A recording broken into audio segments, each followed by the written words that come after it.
Hello friends, technical class online offline classes में आप सभी को स्वागत है।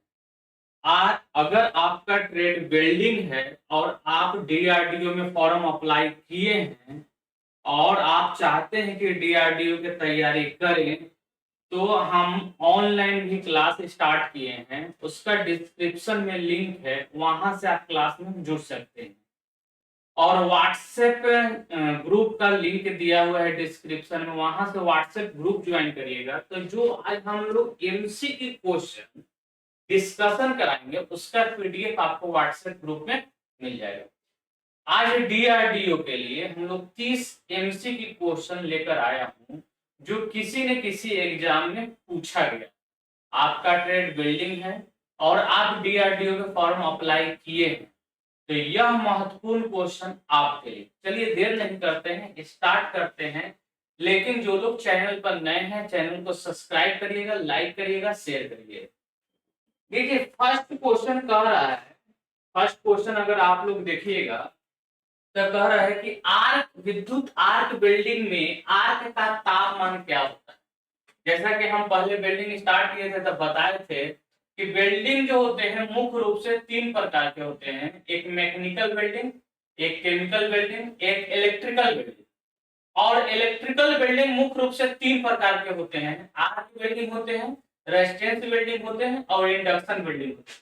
तो आर्क वेल्डिंग में ये जो दिया हुआ है ये 3600 से 4000 होता है, 2000 से 3600 होता है, 1600 से 2000।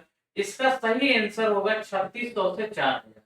और आर्क वेल्डिंग जनरली जो होता है वह 2 प्रकार के होता है, एसी आर्क वेल्डिंग, ठीक है, और डीसी आर्क वेल्डिंग होता है। डीसी आर्क वेल्डिंग होता है। एक बात और बता दें, एसी आर्क वेल्डिंग का प्रयोग जो किया जाता है जनरली केवल फेरस मेटल पर ही किया जाता है। और एसी आर्क वेल्डिंग का प्रयोग फेरस मेटल पर किया जाता है और डीसी आर्क वेल्डिंग का जो प्रयोग किया जाता है वह फेरस और नॉन फेरस दोनों पर किया जाता है। ठीक है, अब सेकंड नंबर हम लोग क्वेश्चन देखते हैं। सेकंड नंबर क्वेश्चन क्या कह रहा है, कह रहा है कि निम्न में से किसके जोड़ सबसे अधिक कमजोर होता है। देखिए एक बात बता दें, वेल्डिंग में बहुत सारे चीज पढ़ना है। कह रहे हैं कौन सा जोड़, वेल्डिंग कमजोर होगा, सोल्डरिंग कमजोर होगा, ब्रेजिंग होगा, कौन होगा। सबसे पहले मैं बता दूं आपको, इसको सोल्डरिंग किया जाता है ना, सोल्डरिंग जो किया जाता है वह 450 डिग्री सेल्सियस से कम तापमान पर किया जाता है। ब्रेजिंग किया जाता है ना, ब्रेजिंग किया जाता है 450 डिग्री सेल्सियस से 900 डिग्री सेल्सियस तक किया जाता है। ठीक है, उसके बाद फोर्जिंग जो किया जाता है ना, वह फोर्जिंग 900 से 1600 डिग्री सेल्सियस किया जाता है। और वेल्डिंग जो किया जाता है वह आपको जनरली 1600 डिग्री सेल्सियस से 4000 डिग्री सेल्सियस किया जाता है। ठीक है, क्वेश्चन ये जो चारों हम लाइन लिखे हैं ये बहुत बीबीआई है, बहुत सारे एग्जाम में आपको पूछा जाता है। वेल्डिंग सबसे मजबूत जो वेल्डिंग होगा, उससे मजबूत जो ब्रेजिंग होगा। कमजोर की बात आ रहा है तो इसका आंसर क्या होगा, सोल्डरिंग। सोल्डरिंग आप जानते हैं कि क्या है, एक प्रकार का सेमी परमानेंट फास्टनर है। एक फास्टनर क्या होता है, किन्हीं दो जॉब को ज्वाइंट करने के लिए जिस साधन का प्रयोग किया जाता है वह साधन फास्टनर कहलाता है। अब वेल्डिंग भी एक प्रकार का फास्टनर है, ब्रेजिंग भी एक प्रकार का फास्टनर है, सोल्डरिंग भी एक प्रकार का फास्टनर है। चलिए अगला क्वेश्चन देखते हैं। देखिए अगला क्वेश्चन क्या कर रहा है, एसिटिलीन गैस का रासायनिक सूत्र क्या है। एक बात और आपको हम बता दें कि वेल्डिंग में अगर सबसे ज्यादा गैस के रूप में, ईंधन गैस के रूप में यूज जो किया जाता है वह एसिटिलीन किया जाता है। क्वेश्चन आता है कि गैस वेल्डिंग में सबसे अधिक कौन सा गैस यूज करते हैं, एसिटिलीन। ईंधन के रूप में गैस वेल्डिंग में 4 गैस यूज करते हैं। कौन कौन गैस यूज करते हैं, एसिटिलीन यूज करते हैं, हाइड्रोजन यूज करते हैं, एलपीजी यूज करते हैं, कोल गैस यूज करते हैं। बोले कि गैस तो एक और ऑक्सीजन भी यूज करते हैं, लेकिन ऑक्सीजन ईंधन के रूप में नहीं किया जाता है। ऑक्सीजन गैस को ईंधन को जलाने में सहायक होता है। सीधा सीधी सूत्र कह रहा है कि एसिटिलीन का सूत्र क्या होता है, C2H2 होता है। क्या होता है, C2H2 होता है। इसमें कार्बन जो होता है और हाइड्रोजन जनरली 93% के लगभग कार्बन होता है और 7% के आसपास जो होता है वह जनरली क्या होता है, हाइड्रोजन होता है। C2H2 जो होता है ये एसिटिलीन का सूत्र है और गैस वेल्डिंग में सबसे ज्यादा यूज होता है। चलिए नेक्स्ट क्वेश्चन देखते हैं। नेक्स्ट क्वेश्चन क्या कह रहा है, अगला क्वेश्चन है इनमें से कौन सी गैस, बहुत अच्छा क्वेश्चन है।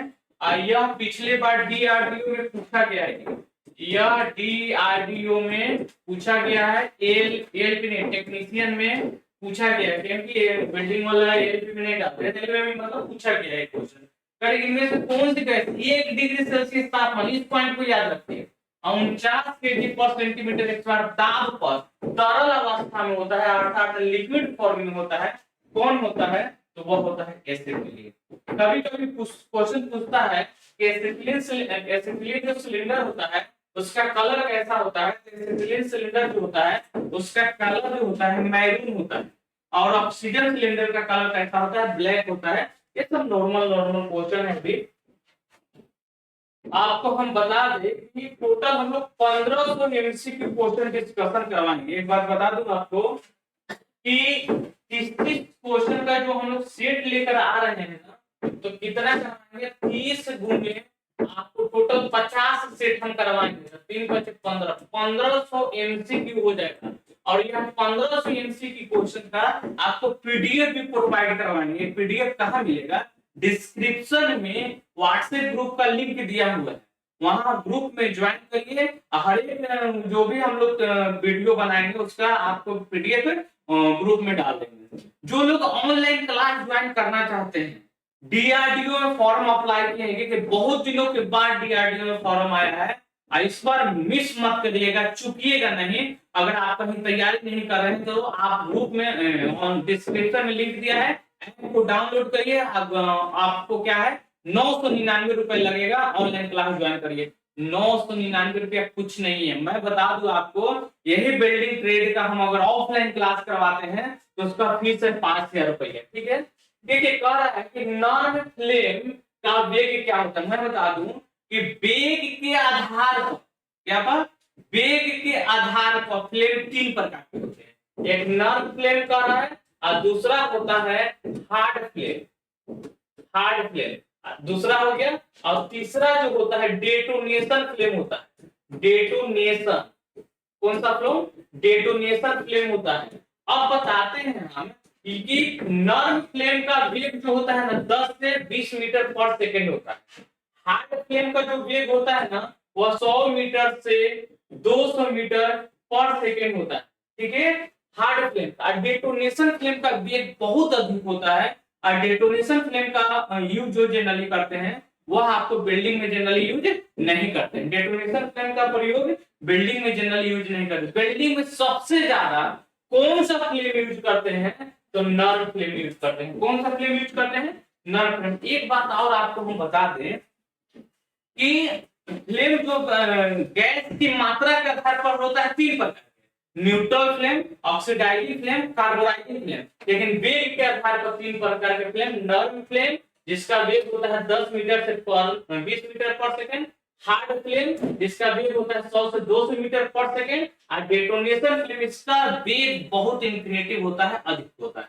ठीक है, तीनों के बारे में हम डिस्कशन करवा दिए। अगला क्वेश्चन देखते हैं। अगला क्वेश्चन क्या कर रहा है, स्टेट पोलैरिटी। देखिए पोलैरिटी होता क्या है, सबसे ये जानिए। बिल्डिंग करते हैं जब डीसी बिल्डिंग, तो देखे होंगे एक पॉजिटिव टर्मिनल होता है कि निगेटिव। हम फिगर के माध्यम से समझाने की कोशिश करते हैं। जैसे अगर मान लीजिए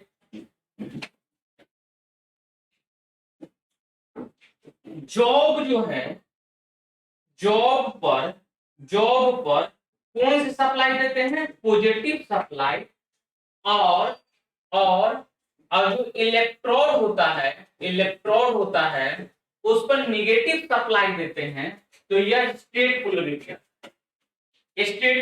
होता है। अगर इसी में जॉब को माइनस दे दे, इलेक्ट्रोड पर प्लस दे दे, तो वह रिवर्स पोलैरिटी होता है। देखा है क्या, स्टेट पोलैरिटी में क्या होता है, करंट लगातार दिशा बदलता है। आगे ऑप्शन पढ़ते हैं। बेस धातु को ऋणात्मक सिरा से, बेस धातु को ऋणात्मक सिरा से नहीं, बेस धातु मतलब जॉब को ऋणात्मक से नहीं जोड़ते, बेस धातु को धनात्मक यानी कि जॉब को धनात्मक सिरा से जोड़ा जाता है, ये सही है। थोड़ा सा एक और क्वेश्चन हम बताना चाहते हैं। स्टेट पोलैरिटी का प्रयोग हैवी पार्ट्स की वेल्डिंग करने के लिए करते हैं। मोटी जॉब की जहां वेल्डिंग करना हो वहां स्टेट पोलैरिटी का यूज किया जाता है मोटी प्लेट को जोड़ने के लिए। और रिवर्स पोलैरिटी का यूज कहां किया जाता है, जहां पतली शीट को वेल्डिंग करना हो उसे करते हैं। शीट और प्लेट में तो अंतर जानते ही होंगे कि 6 mm तक जो होता है ना वह शीट कहलाता है। वह क्या कहलाता है, शीट कहलाता है। और 6 mm से जो अधिक होता है वह क्या कहलाता है, प्लेट कहलाता है। ठीक है, नेक्स्ट क्वेश्चन देखते हैं। जो लोग ऑनलाइन क्लास ज्वाइन करना चाहते हैं तो डिस्क्रिप्शन में ऐप का लिंक दिया हुआ है, ऐप को डाउनलोड करिए, पेमेंट करिए 999 रुपए के, और 999 में ऑनलाइन क्लास ज्वाइन करिए। देखिए डीआरडीओ में बहुत दिनों के बाद वैकेंसी आया है, इस बार चूक गए ना तो फिर 2-3 साल रह जाइएगा।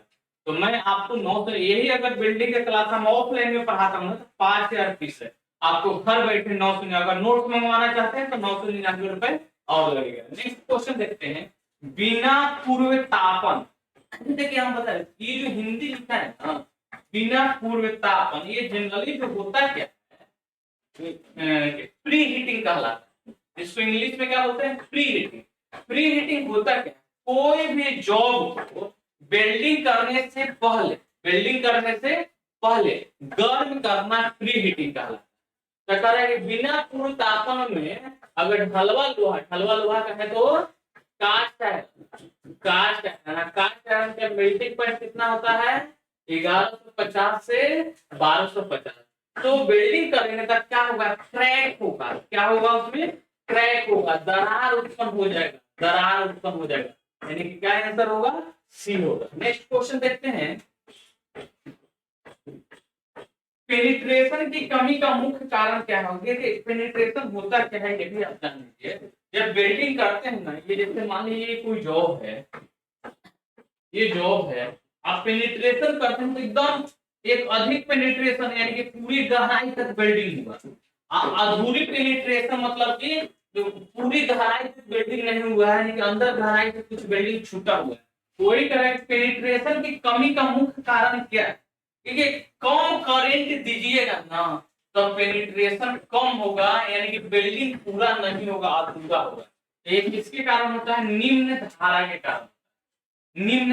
कारण होता है। और हम जानते हैं कि वेल्डिंग में हाई करंट की आवश्यकता होता है। क्यों, क्योंकि जॉब को गर्म करने के लिए करंट की आवश्यकता ज्यादा होता है, ना कि वोल्टेज की आवश्यकता। अगला क्वेश्चन देखते हैं, थोड़ा लंबा वीडियो हो रहा है, शॉर्ट में चलते हैं आगे। ठीक है, रेजिस्टेंस वेल्डिंग में करंट का मान निर्भर करता है। बहुत अच्छा क्वेश्चन है। रेजिस्टेंस वेल्डिंग में करंट का मान जो होता है वह निर्भर करता है। बताइए, आप लोग भी कमेंट करके क्वेश्चन को बताइएगा कि रेजिस्टेंस वेल्डिंग में किसके मान पर निर्भर करता है, जॉब की चौड़ाई पर नहीं, जॉब की चौड़ाई पर नहीं होगा, जॉब की मोटाई पर होगा। जैसे जैसे जॉब मोटा होगा वैसे वैसे करंट का मान अधिक होगा। अब मैं बता दूं, एक रेजिस्टेंस वेल्डिंग में मेन जो फार्मूला होता है H = I/RT होता है। और ये H = I/RT जो है उष्मा का नियम जो है कौन वैज्ञानिक दिया था, ये जनरली जूल नामक वैज्ञानिक ने दिए थे। ये फार्मूला कौन दिए थे, जूल। रेजिस्टेंस वेल्डिंग में इसी फार्मूला के आधार पर जनरली जो होता है वह उष्मा उत्पन्न किया जाता है, अर्थात उष्मा उत्पन्न किया जाता है। ठीक है, अगला क्वेश्चन देखते हैं। अगला क्वेश्चन है, रेजिस्टेंस वेल्डिंग में जोर वाला भाग क्या कहलाता है। रेजिस्टेंस वेल्डिंग में जो वेल्डिंग हम लोग करते हैं ना, तो जो साधारण वेल्डिंग होता है उस वेल्डिंग में क्या होता है कि जैसे जिस पॉइंट को हम लोग वेल्डिंग कर रहे हैं जिसको बोलते हैं बीट, ठीक है, लेकिन रेजिस्टेंस वेल्डिंग में जो होता है उसे वेल्ड नगेट बोला जाता है। क्या बोला जाता है, वेल्ड नगेट बोला जाता है। और एक बात और आपको हम बता दूं कि रेजिस्टेंस वेल्डिंग का जनरली यूज करते क्या, रेजिस्टेंस वेल्डिंग का जनरली यूज करते हैं शीट की वेल्डिंग करने के लिए। और शीट का कहना, जैसे रेलवे डब्बा को वेल्डिंग किया जाता है जनरली रेजिस्टेंस वेल्डिंग द्वारा ही किया जाता है। 4 व्हीलर जो गाड़ी देखे हैं, 4 व्हीलर की गाड़ी का भी वेल्डिंग जो किया जाता है वह रेजिस्टेंस, जहां जहां सीट यूज होगा वहां वहां रेजिडेंस बिल्डिंग यूज होगा। अगला क्वेश्चन देखते हैं। अगला क्वेश्चन क्या कह रहा है, बिल्डिंग की सतह से स्लैग हटाने के लिए प्रयोग किया जाता है। जो बिल्डिंग की सतह से स्लैग हटाने की क्रिया को मतलब हटाने के लिए क्या यूज किया जाता है? Chipping hammer, wire brush, wire feed, electrode holder. बताइए क्या यूज किया जाता है? आपको चिपिंग हैमर का यूज किया जाता है। क्या किया जाता है? चिपिंग हैमर का यूज जनरली किया जाता है। नेक्स्ट क्वेश्चन देखते हैं। निम्नलिखित प्रक्रियाओं में से किसमें ताप ब्लैक स्मिथी फायर के द्वारा प्राप्त किया जाता है? ब्लैक स्मिथी आप लोग गांव में देखे होंगे। लोहार के यहाँ आपने मतलब हसुआ या खुरपी बजाने जाते हैं तो देखे होंगे, एक भट्ठी रखता था, भट्ठी में उसको जौ को पहले गर्म करता था, उसी को वो जनरली जो है ना वो फोर्ज बिल्डिंग का। अब फोर्ज बिल्डिंग में ही ब्लैक स्मिथी पढ़ना है तो यह क्या कहलाएगा? आंसर इसका क्या होगा? इसका आंसर जो होगा वह फोर्ज बिल्डिंग होगा। क्या होगा? फोर्ज बिल्डिंग होगा। अगला क्वेश्चन देखते हैं। और एक बात बता दूं, प्राचीन काल में अगर सबसे पहले बिल्डिंग की कोई शुरुआत हुआ था तो वह फोर्ट बिल्डिंग का ही शुरुआत हुआ था। स्टार्टिंग में प्राचीन काल से ही फोर्ट बिल्डिंग की शुरुआत होते आ रहा है।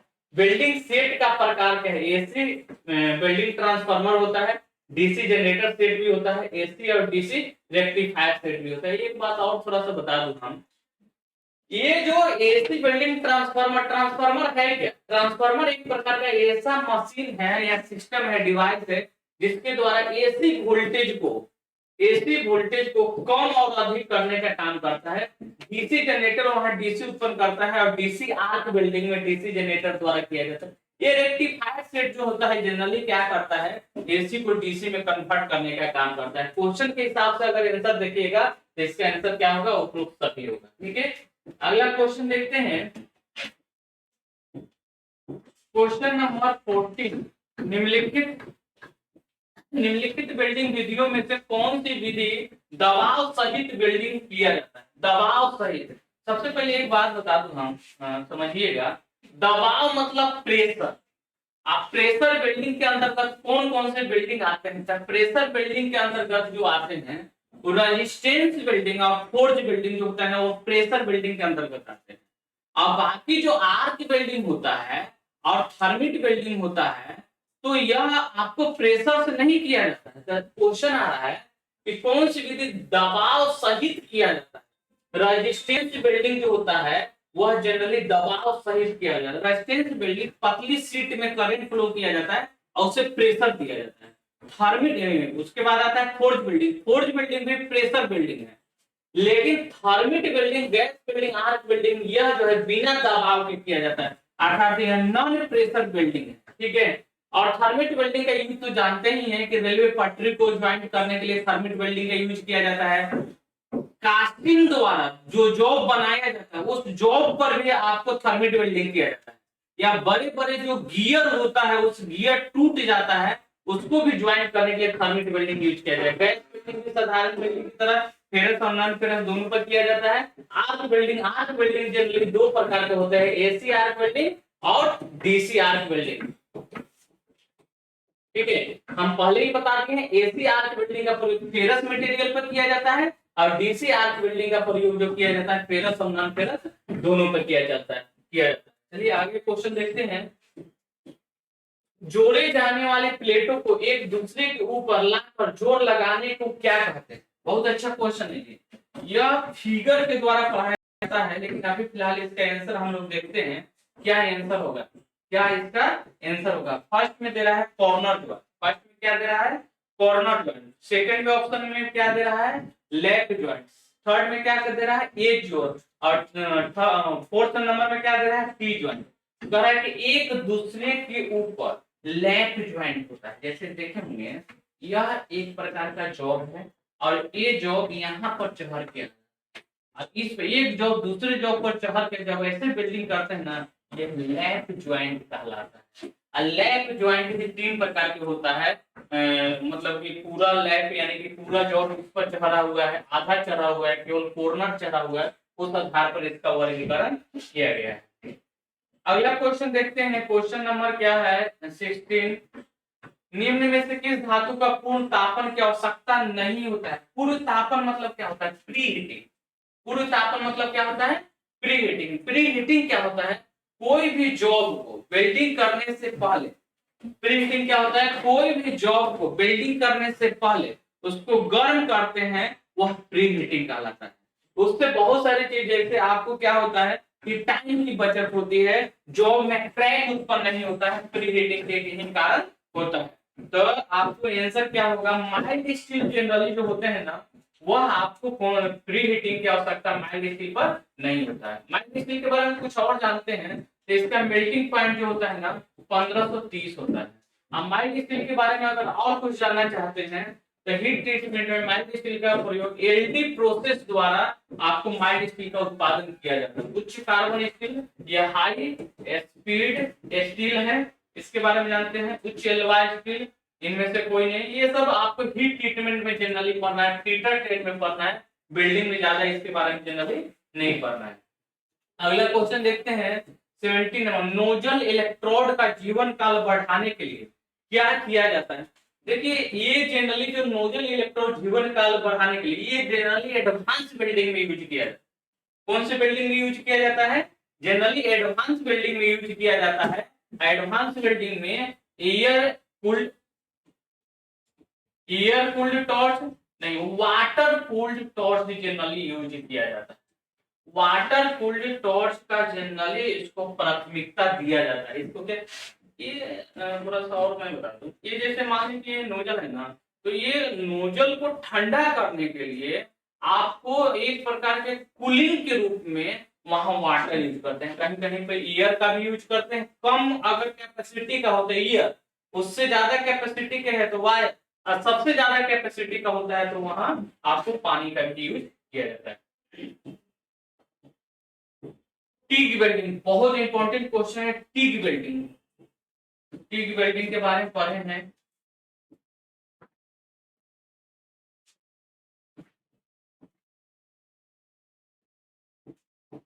TIG welding, TID, tungsten इनट gas welding. क्या फुल फॉर्म होता है? Tungsten इनट gas welding. इस बिल्डिंग में आपको इनट गैस के रूप में हीलियम और आर्गन का यूज ज्यादा किया जाता है। कह रहा है कि इसमें इलेक्ट्रोड का प्रयोग कौन करते हैं? टंगस्टन का यूज करते हैं। अब बोलिए कि टंगस्टन की यूज क्यों करते हैं? क्योंकि टंगस्टन का मेल्टिंग पॉइंट हाई होता है। ये जो इलेक्ट्रोड होते हैं, जनरली जो टंगस्टन इलेक्ट्रोड होता है, इसको पिघलाने का काम नहीं करता। ये नॉन कंज्यूमेबल इलेक्ट्रोड होता है। इलेक्ट्रोड बिल्डिंग में आप देखे होंगे, ये वो पिघल के ज्वाइंट को भरता है, वह कंज्यूमेबल इलेक्ट्रोड होता है। ये जो इलेक्ट्रोड पिघलता नहीं है काम, वह केवल आर्क उत्पन्न करने के लिए, सर्किट को पूरा करने के लिए होता है, तो वह नॉन कंज्यूमेबल इलेक्ट्रोड होता है। टंगस्टन इलेक्ट्रोड जो होता है नॉन कंज्यूमेबल इलेक्ट्रोड होता है, और इसलिए इसका मेल्टिंग पॉइंट हाई रखते हैं। अगर मेल्टिंग पॉइंट कम वाला होगा तो यह इलेक्ट्रोड ही पिघल जाएगा। अब मेल्टिंग पॉइंट कितना होता है? 3380। अलग अलग बुक में अलग अलग दिया है, कहीं कहीं 3500 भी मिलेगा, कहीं 3400 भी मिलेगा, लेकिन फीटर बिल्डिंग में जो पढ़ना है वह 3380 होता है। अगला क्वेश्चन देखते हैं, GTA gas tungsten arc building. Gas tungsten arc building वही बोल रहे हैं। देखिए, टीआईजी बिल्डिंग का ही एक उपनाम है गैस टंगस्टन आर्क बिल्डिंग। इसमें अभी हम कुछ देर पहले बताए थे कि ईंधन के रूप में यहाँ आर्गन और हीलियम दोनों यूज किया जाता है। कभी कभी पूछता है कि टीआईजी बिल्डिंग में इनर्ट गैस के रूप में कौन सा गैस यूज करते हैं, तो जनरली आर्गन और हीलियम गैस यूज करते हैं। ठीक है, या ये भी क्वेश्चन है जीटीए बिल्डिंग में इनर्ट गैस के रूप में क्या यूज करते हैं, तो यही आर्गन और हीलियम यूज करते हैं। टीआईजी दे या जीटीए दे, दोनों एक ही है।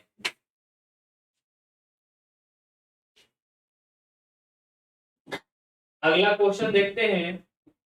देखिए, आप लोग चाहते हैं कि तैयारी अच्छे से हो और डीआरडीओ में फॉर्म अप्लाई किए हैं, या आपका ट्रेड बिल्डिंग है और किसी भी डिपार्टमेंट में आप तैयारी करना चाहते हैं, तो डिस्क्रिप्शन में ऐप का लिंक दिया हुआ है, ऐप को वहां से डाउनलोड करिए। और डाउनलोड करने के बाद 999 रुपए पेमेंट करिए और बिल्डिंग के लाइव क्लास में ज्वाइन करिए। अगर लाइव नहीं भी ज्वाइन करते हैं, बहुत सारे स्टूडेंट होते हैं जो जॉब करते हैं, कहीं पढ़ाते हैं या पढ़ते हैं, तो 24 घंटे में वह वीडियो अपने आप लोड हो जाता है, वहां से आप तैयारी कर सकते हैं। नोट्स मंगवाना चाहते हैं तो 999 रुपए नोट्स का लगेगा बिल्डिंग का, और आप मंगवा सकते हैं। आप विश्वास ना करिएगा, बिल्डिंग का मेरा जो ऑफलाइन क्लास चलता है उसमें 5000 फीस लगता है नोट सहित थे, और इसमें आपको 2000 रुपए में ऑनलाइन नोट्स आपको बाई पोस्ट घर पर डिलीवरी कर दिया जाएगा, और 999 रुपए में क्लास ज्वाइन कर लीजिए। इससे अच्छा सुविधा नहीं मिलेगा आपको बिल्डिंग के लिए। अगला क्वेश्चन क्या कर रहा है, क्वेश्चन आपको है कि बिल्डिंग प्रक्रिया में CO2 गैस के प्रयोग है, क्योंकि बिल्डिंग प्रक्रिया में जो CO2 जो गैस है उसका यूज कहाँ किया जाता है? पेनिट्रेशन अधिक गहरा बनता है, ये सही है, ये सही है। आपका स्थायी नहीं होता, इससे ये भी सही है। अंडर कट नहीं होता, ये भी सही है। क्या होगा इसका आंसर? डी होगा। देखिए सी गैस टंगस्टन आर्क बिल्डिंग एक प्रकार की जिस तरह इनर्ट गैस के रूप में आर्गन और हीलियम यूज करते थे, ठीक उसी तरह से अगर उसी बिल्डिंग में ईंधन मतलब इनर्ट गैस के रूप में अगर CO2 यूज करते हैं, तो इस बिल्डिंग को नाम क्या दिया गया? CO2 building.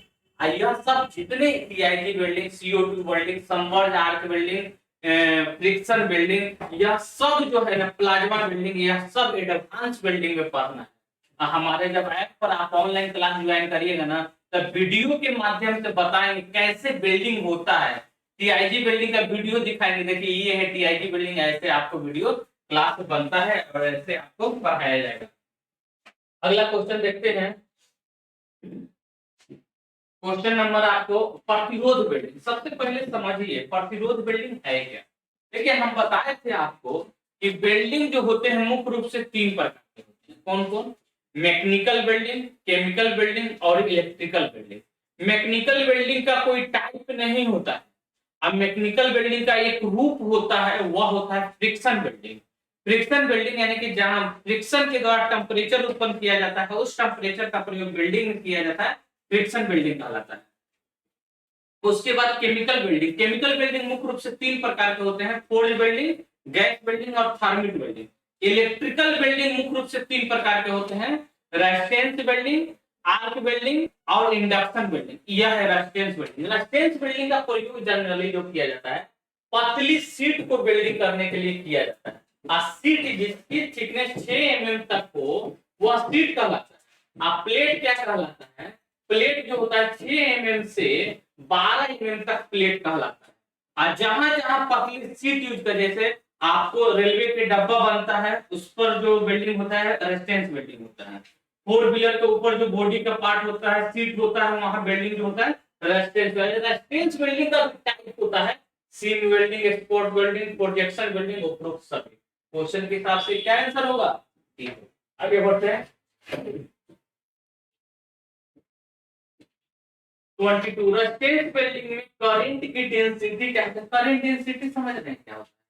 जैसे इकाई क्षेत्रफल में कितना करंट फ्लो हो रहा है उसी को हम लोग करंट डेंसिटी कहते हैं। तो कहता है रेजिस्टेंस बिल्डिंग में करंट डेंसिटी कितना होना चाहिए?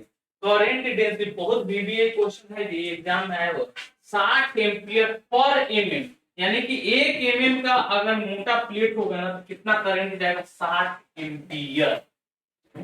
अगला क्वेश्चन देखते हैं। निम्न में से सबसे अधिक फ्लेम का प्रयोग कहां करते हैं? बहुत अच्छा क्वेश्चन है, हर एग्जाम में पूछा जाता है।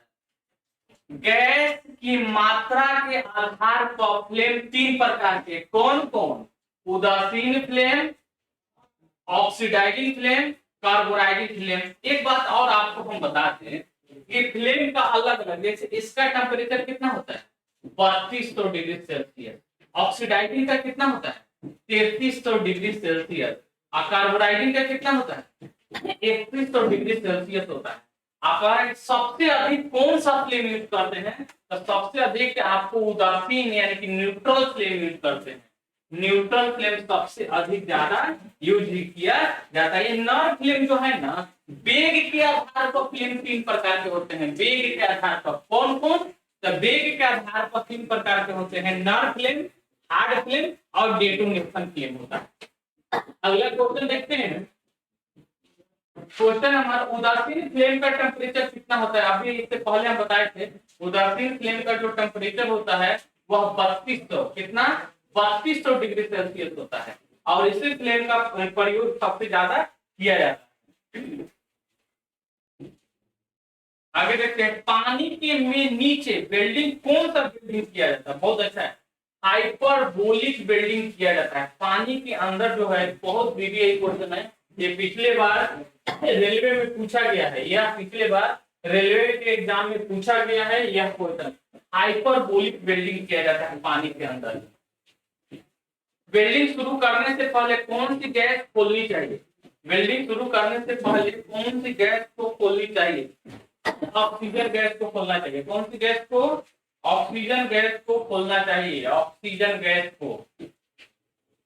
अगला क्वेश्चन देखिए, लकड़ी से लगी आग को किसके द्वारा बुझाया जाता है? हम बता दें लकड़ी की आग को सोडा एसिड नहीं, सीटीसी नहीं, बोनफायर सोडा एसिड या पानी द्वारा बुझाया जाता है। लकड़ी की आग को सीटीसी जो होता है बिजली की आग को बुझाया जाता है। आप बोनफायर जो होता है उसके लिए पदार्थ में लगी आग को बुझाया जाता है। इसका आंसर क्या होगा? ये होगा। अब है प्री हीट करने के लिए लोहे का कितना पर करा जाता है? 900 डिग्री सेल्सियस पर। प्री हीटिंग में लोहा का प्री हीटिंग कितना पर किया जाता है?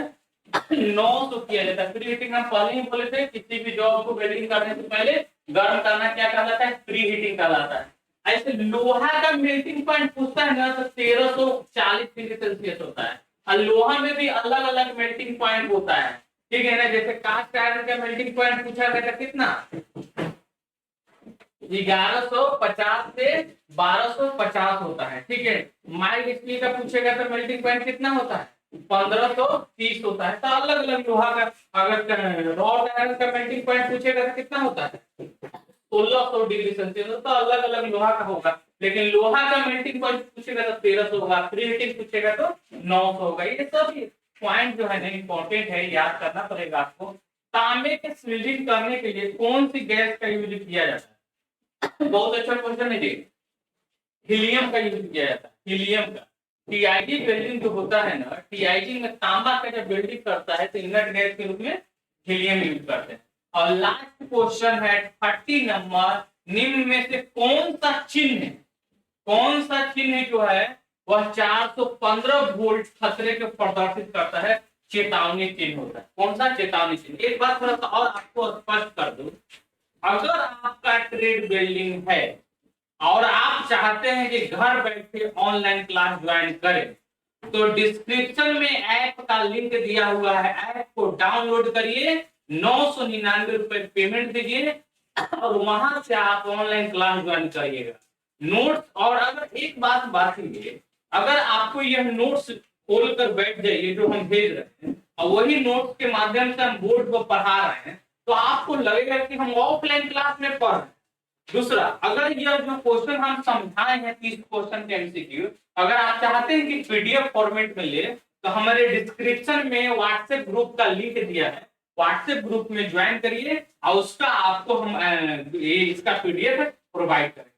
अगर आप टेक्निकल क्लास यूट्यूब चैनल पर नए हैं तो चैनल को सब्सक्राइब करिएगा, लाइक करिएगा, शेयर करिएगा। अगर फेसबुक पेज पर भी देख रहे हैं तो वहां पर भी लाइक करिएगा। Okay, bye bye.